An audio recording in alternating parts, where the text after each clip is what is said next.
Paper 156, The Sojourn at Tyre and Sidon. On Friday afternoon, June 10th, Jesus and his associates arrived in the environ of Sidon, where they stopped at the home of a well-to-do woman who had been a patient in the Bethesda hospital during the times when Jesus was at the height of his popular favor. The evangelist and the apostles were lodged with their friends in the immediate neighborhood, and they rested over the Sabbath day amid their refreshing surroundings. They spent almost 2½ weeks in Sidon and vicinity before they prepared to visit the coast cities to the north. This June Sabbath day was one of great quiet. The evangelists and apostles were altogether absorbed in their meditation regarding the discourse of the Master on religion to which they had listened en route to Sidon. They were all able to appreciate something of what he had told them, but none of them fully grasped the import of his teaching. The Syrian woman. There lived near the home of Karuska, where the Master lodged, a Syrian woman who had heard much of Jesus as a great healer and teacher, and on this Sabbath afternoon she came over bringing her little daughter. The child, about 12 years old, was afflicted with a grievous nervous disorder, characterized by convulsions and other distressing manifestations. Jesus had charged his associates to tell no one of his presence at the home of Karuska, explaining that he desired to have a rest. While they had obeyed their master's instruction, the servant of Karuska had gone over to the house of the Syrian woman, Norana, to inform her that Jesus lodged at the home of her mistress, and had urged this anxious mother to bring her afflicted daughter for healing. This mother, of course, believed that her child was possessed by a demon, an unclean spirit. When Norana arrived with her daughter, the Alphaeus twins explained through an interpreter that the Master was resting and could not be disturbed, whereupon Norana replied that she and the child would remain right there until the Master had finished his rest. Peter also endeavored to reason with her and to persuade her to go home. He explained that Jesus was weary with much teaching and healing, that he had come to Phoenicia for a period of quiet and rest, but it was futile. Norana would not leave. To Peter's entreaties she replied only, "I will not depart until I have seen your Master. I know he can cast the demons out of my child, and I will not go until the healer has looked upon my daughter." Then Thomas sought to send the woman away, but met only with failure. To him she said, "I have faith that your Master can cast out this demon which torments my child. I have heard of his mighty works in Galilee, and I believe in him. What has happened to you, his disciples, that you would send away those who come seeking your Master's help?" And when she had thus spoken, Thomas withdrew. Then came forward Simon Zealots to remonstrate with Norana. Said Simon, "Woman, you are a Greek-speaking Gentile. It is not right that you should expect the Master to take the bread intended for the children of the favored household and cast it to the dogs." But Norana refused to take offense at Simon's thrust. She replied only, "Yes, teacher, I understand your words. I am only a dog in the eyes of the Jews. But as concerns your Master, I am a believing dog. I am determined that he shall see my daughter, for I am persuaded that, if he shall but look upon her, he will heal her. And even you, my good man, would not dare to deprive the dogs of the privilege of obtaining the crumbs which chance to fall from the children's table." At just this time the little girl was seized with a violent convulsion before them all, and the mother cried out, "There, you can see that my child is possessed by an evil spirit. If your need does not impress you, it would appeal to your Master, who I have been told loves all men and dares even to heal the Gentiles when they believe. You are not worthy to be his disciple. I will not go until my child has been cured." Jesus, who had heard all this conversation through an open window, now came outside, much to their surprise, and said, "O woman, great is your faith, so great that I cannot withhold that which you desire. Go your way in peace. Your daughter already has been made whole." And the little girl was well from that hour. As Norana and the child took leave, Jesus entreated them to tell no one of his occurrence, and while his associates did comply with the request, the mother and child ceased not to proclaim the fact of the little girl's healing throughout all the countryside, and even in Sidon, so much so that Jesus found it advisable to change his lodging within a few days. The next day, as Jesus taught his apostles, commenting on the cure of the daughter of the Syrian woman, he said, "And so it has been all the way along. You see for yourselves how the Gentiles are able to exercise saving faith in the teachings of the gospel of the kingdom of heaven. Verily, verily, I tell you, that the Father's kingdom shall be taken by the Gentiles, if the children of Abraham are not minded to show faith enough to enter therein." Teaching in Sidon. In entering Sidon, Jesus and his associates passed over a bridge, the first one many of them had ever seen. As they walked over this bridge, Jesus, among other things, said, "This world is only a bridge. You may pass over it, but you should not think to build a dwelling place upon it." As the 24 began their labors in Sidon, Jesus went to stay in the home just north of the city, the house of Justa and her mother, Bernice. Jesus taught the 24 each morning at the home of Justa, and they went abroad in Sidon to teach and preach during the afternoons and evenings. The apostles and the evangelists were greatly cheered by the manner in which the Gentiles of Sidon received their message. During their sojourn, many were added to the kingdom. This period of about 6 weeks in Phoenicia was a very fruitful time in the work of winning souls. But the later Jewish writers of the Gospels were wont lightly to pass over the record of this warm reception of Jesus' teaching by these Gentiles at this very time, when such a large number of his own people were in hostile array against him. In many ways, these Gentile believers appreciated Jesus' teaching more fully than the Jews. Many of these Greek-speaking Syro-Phoenicians came to know not only that Jesus was like God, but also that God was like Jesus. These so-called heathen achieved a good understanding of the Master's teaching about the uniformity of the laws of this world and the entire universe. They grasped the teaching that God is no respecter of persons, race, or nations, that there is no favoritism with the universal Father, that the universe is holy and ever law-abiding and unfailingly dependable. These Gentiles were not afraid of Jesus. They dared to accept his message. All down through the ages, men have not been unable to comprehend Jesus. They have been afraid to. Jesus made it clear to the 24 that he had not fled from Galilee because he lacked courage to confront his enemies. They comprehended that he was not yet ready for an open clash with established religion, and that he did not seek to become a martyr. It was during one of these conferences at the home of Justa that the Master first told his disciples that, "Even though heaven and earth shall pass away, my words of truth shall not." The theme of Jesus' instruction during the sojourn at Sidon was spiritual progression. He told them that they could not stand still. They must go forward in righteousness or retrogress into evil and sin.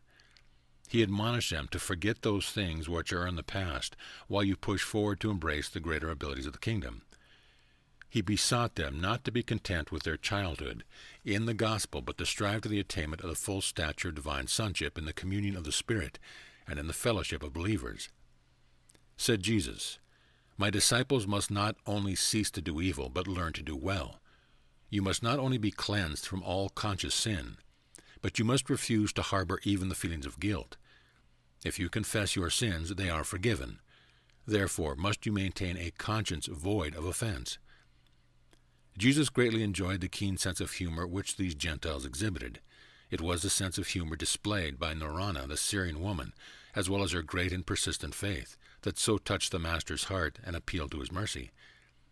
Jesus greatly regretted that his people, the Jews, were so lacking in humor. He once said to Thomas, "My people take themselves too seriously. They are just about devoid of any appreciation of humor." The burdensome religion of the Pharisees could never have had origin among a people with a sense of humor. They also lack consistency. They strain at gnats and swallow camels. The journey up the coast. On Tuesday, June 28th, the Master and his associates left Sidon, going up the coast of Porphyrion and Heldua. They were well received by the Gentiles, and many were added to the kingdom during this week of teaching and preaching. The apostles preached in Porphyrion, and the evangelists taught in Heldua. While the 24 were thus engaged in their work, Jesus left them for a period of 3 or 4 days, paying a visit to the coast city of Beirut, where he visited with a Syrian named Malach, who was a believer, and who had been at Bethesda the year before. On Wednesday, July 6th, they all returned to Sidon and tarried at the home of Justa until Sunday morning, when they departed for Tyre, going south along the coast by way of Sarepta, arriving at Tyre on Monday, July 11th. By this time, the apostles and the evangelists were becoming accustomed to working among the so-called Gentiles, who were in reality mainly descended from the earlier Canaanite tribes of still earlier Semitic origin. All of these people spoke the Greek language. It was a great surprise to the apostles and evangelists to observe the eagerness of these Gentiles to hear the gospel and to note the readiness with which many of them believed. At Tyre. From July 11th to July 24th, they taught in Tyre. Each of the apostles took with them one of the evangelists, and thus 2 and 2 they taught and preached in all parts of Tyre and its environs. The polyglot population of this busy seaport heard them gladly, and many were baptized in the outward fellowship of the kingdom. Jesus maintained his headquarters at the home of a Jew named Joseph, a believer who lived 3 or 4 miles south of Tyre, not far from the tomb of Hiram, who had been king of the city-state of Tyre during the times of David and Solomon. Daily for this period of 2 weeks, the apostles and evangelists entered Tyre by way of Alexander's Mole to conduct small meetings, and each night most of them returned to the encampment at Joseph's house south of the city. Every day believers came out from the city to talk with Jesus at his resting place. The Master spoke in Tyre only once, on the afternoon of July 20th, when he taught the believers concerning the Father's love for all mankind, and about the mission of the Son to reveal the Father to all races of men.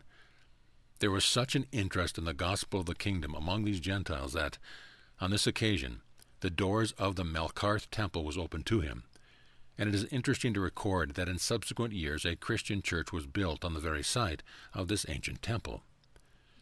Many of the leaders in the manufacture of Tyrian purple, the dye that made Tyre and Sidon famous the world over, and which contributed so much to their worldwide commerce and consequent enrichment, believed in the kingdom. When shortly thereafter the supply of the sea animals, which were the source of this dye, began to diminish, these dye makers went forth in search of new habitats of these shellfish, and thus migrating to the ends of the earth, they carried with them the message of the fatherhood of God and the brotherhood of man, the gospel of the kingdom. Jesus' teaching at Tyre. On this Wednesday afternoon, in the course of his address, Jesus first told his followers a story of the white lily, which rears its pure and snowy head high in the sunshine, while its roots are grounded in the slime and muck of the darkened soil beneath. Likewise, said he, mortal man, while he has his roots of origin and being in the animal soil of human nature, can by faith raise his spiritual nature up into the sunlight of heavenly truth and actually bear the noble fruits of the Spirit. It was during this same sermon that Jesus made use of his first and only parable having to do with his own trade, carpentry. In the course of his admonition to build well the foundations for the growth of a noble character of spiritual endowment, he said, in order to yield the fruits of the Spirit, you must be born of the Spirit. You must be taught by the Spirit and be led by the Spirit if you would live the Spirit-filled life among your fellows. But do not make the mistake of the foolish carpenter who wastes valuable time squaring, measuring, and smoothing his worm-eaten and inwardly rotting timber, and then, when he has thus bestowed all his labor upon the unsound beam, must reject it as unfit to enter into the foundation of the building, which he would construct to withstand the assaults of time and storm. Let every man make sure that the intellectual and moral foundation of character are such as will adequately support the superstructure of the enlarging and ennobling spiritual nature, which is thus to transform the mortal mind, and then, in association with that recreated mind, is to achieve the evolvement of the soul of immortal destiny. Your spirit nature, the jointly created soul, is a living growth, but the mind and morals of the individual are the soil from which these higher manifestations of human development and divine destiny must spring. The soil of the evolving soul is human and material, but the destiny of this combined creature of mind and spirit is spiritual and divine. On the evening of this same day, Nathanael asked Jesus, Master, why do we pray that God will lead us not into temptation, when we well know that your revelation of the Father, that he never does such things? Jesus answered Nathanael, It is not strange that you ask such questions, seeing that you are beginning to know the Father as I know him, and not as the early Hebrew prophets so dimly saw him. You well know how our forefathers were disposed to see God in almost everything that occurred. They looked for the hand of God in all natural occurrences and every unusual episode of human experience. They connected God with both good and evil. They thought he softened the heart of Moses and hardened the heart of Pharaoh.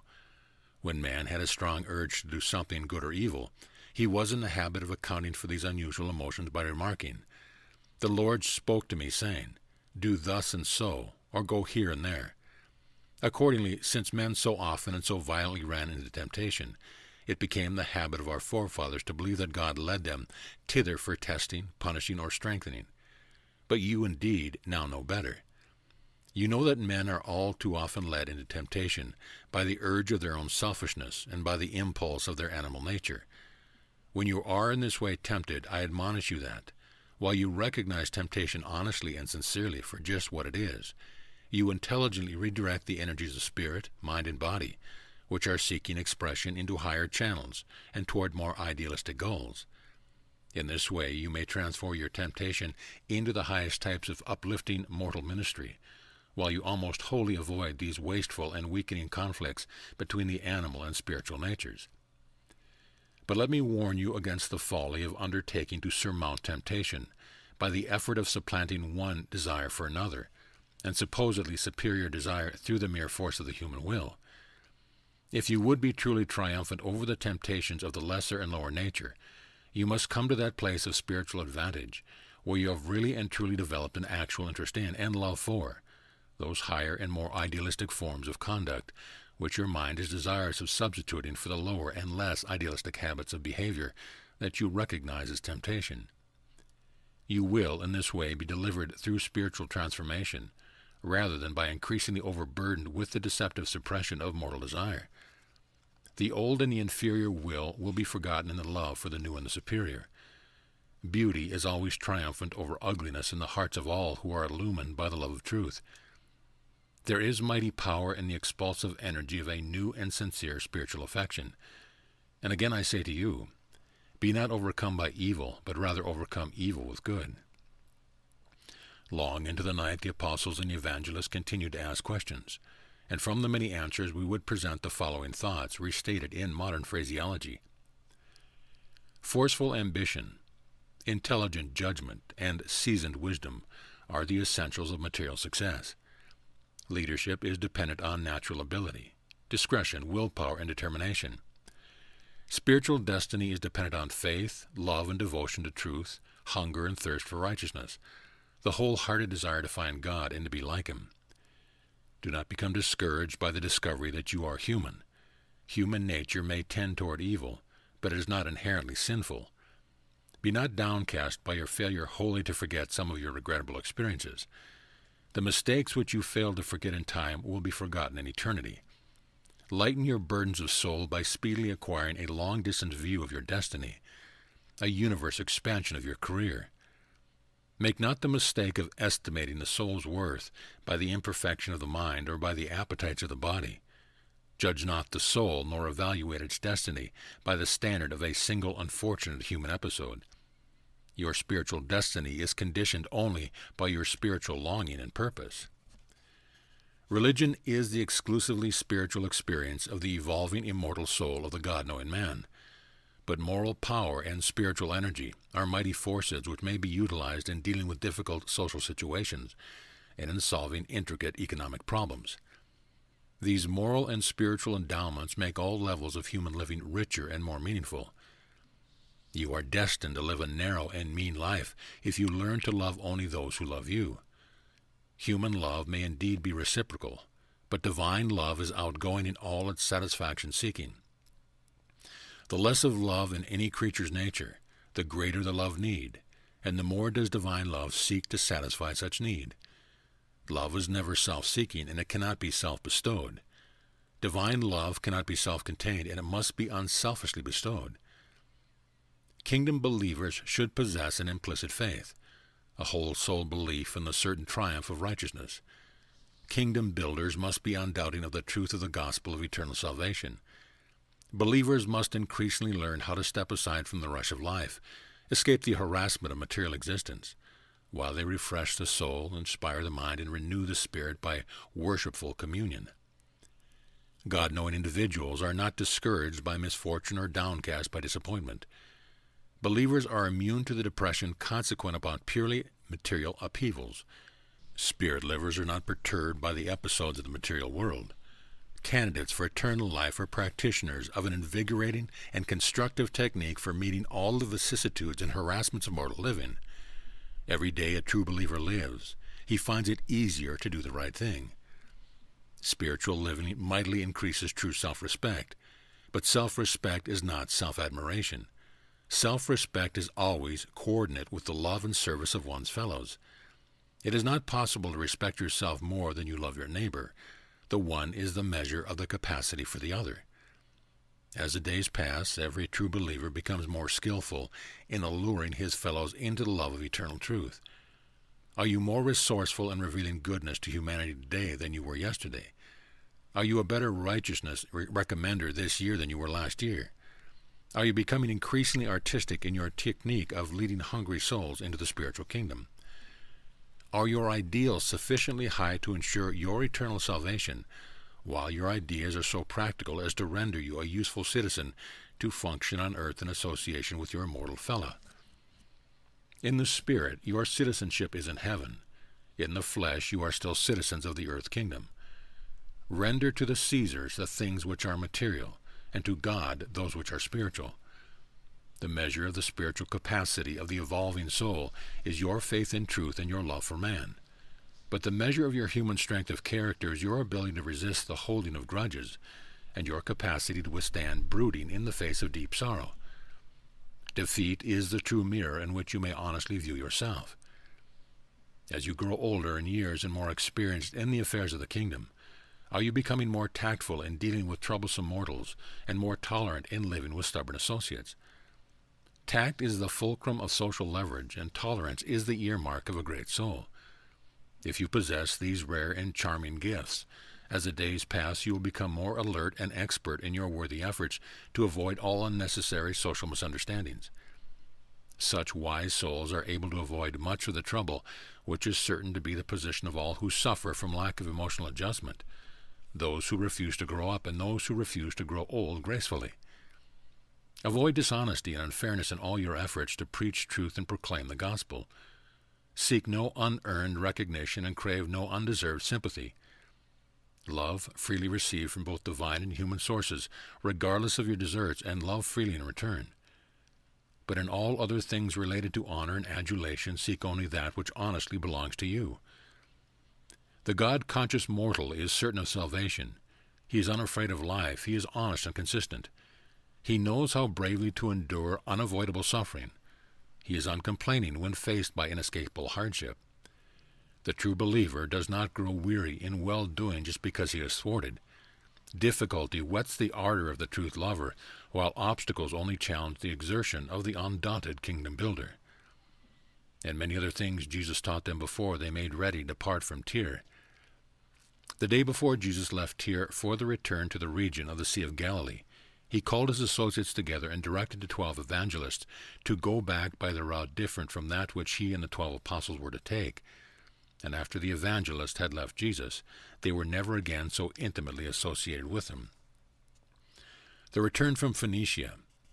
About noon on Sunday, July 24th, Jesus and the 12 left the home of Joseph, south of Tyre, going down the coast to Ptolemy. Here they tarried for a day, speaking words of comfort to the company of believers resident there.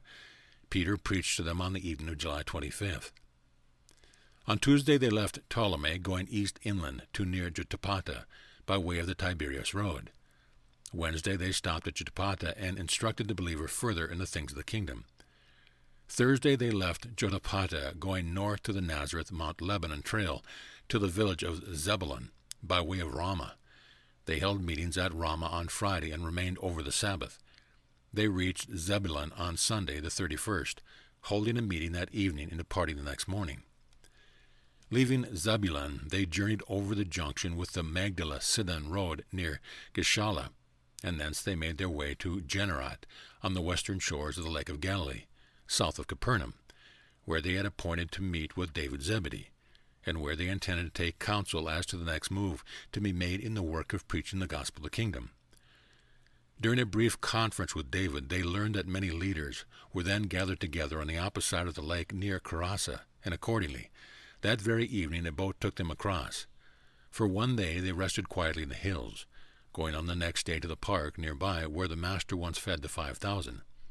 Here they rested for 3 days and held daily conferences, which were attended by about 50 men and women, the remnants of the once numerous company of believers resident in Capernaum and its environ.